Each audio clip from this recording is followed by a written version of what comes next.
Hi, this is Dr. Mehzabi Sultana. Today's topic is dental caries. Dental caries is a multifactorial infectious microbiologic disease of the teeth. Multifactors are responsible, and macrobiologic means certain bacteria are present in our teeth that result in localized dissolution and destruction of the calcified tissue. Calcified tissues are that enamel, dentine and cementum, that is a part of our teeth. यहाँ पे example देखेंगे कि certain bacteria और germs present होते हैं हमारे mouth में, जो हम लोग बर्गर वगैरह सुगरी स्वीट्स खाते हैं तो उस पर एक्ट करके वो एसिड का प्रोडक्शन करवाते हैं. That acid act on the healthy tooth and demineralises the tooth structure and which leads to the cavity और dental caries. There are two factors which balance the caries: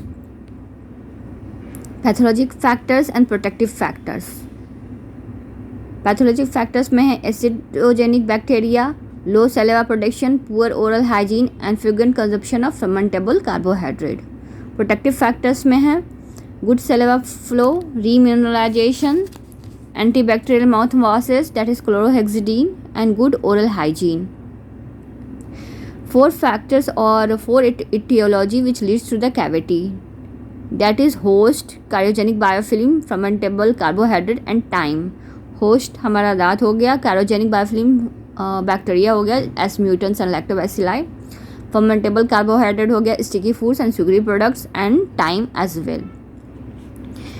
तो earlier देखा गया कि हम लोग रॉ फूड्स ज़्यादा खाते थे. रॉ फूड्स खाने से क्या होता था कि मैस्टिकेशन प्रॉपर तरीके से होता था, जिसके कारण सलेवा का प्रोडक्शन ज़्यादा होता था. तो it helps in cleansing of the debris on teeth. It lowers the chances of the dental caries. तो इसलिए पहले ज़माने में डेंटल केरीज कम होते थे. तो some are vitamin also are there which lower the chances of dental caries. Vitamin A which helps in developing the teeth. Vitamin K, that is anti-caries agent. Vitamin D, necessary for the development of teeth. Vitamin B, good growth for the non-cryogenic organism. और calcium and phosphorus also helps in developing of the tooth.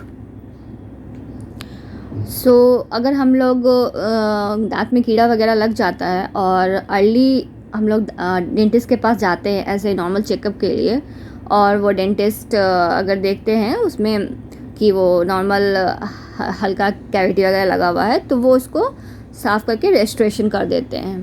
तो that time treatment is restoration.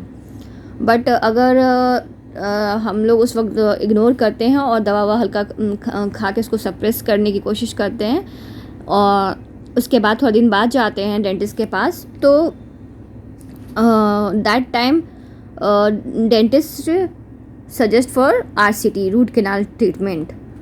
वहाँ पे root को सफाई करके वहाँ उसमें मसाला वसाला भरा जाता है. That is called root canal treatment. और फिर अगर उस वक्त भी नहीं जाते हैं और इग्नोर करते हैं तो दांत पूरा ख़राब हो जाता है, और दैट टाइम डेंटिस्ट के पास जाते हैं तो वो ट्रीटमेंट सजेस्ट करते हैं रिमूवल और extraction of the tooth. So please visit dentist as soon as possible. Go for every interval of 6 months checkup at least. Be aware or conscious for your teeth always. Maintain your oral hygiene.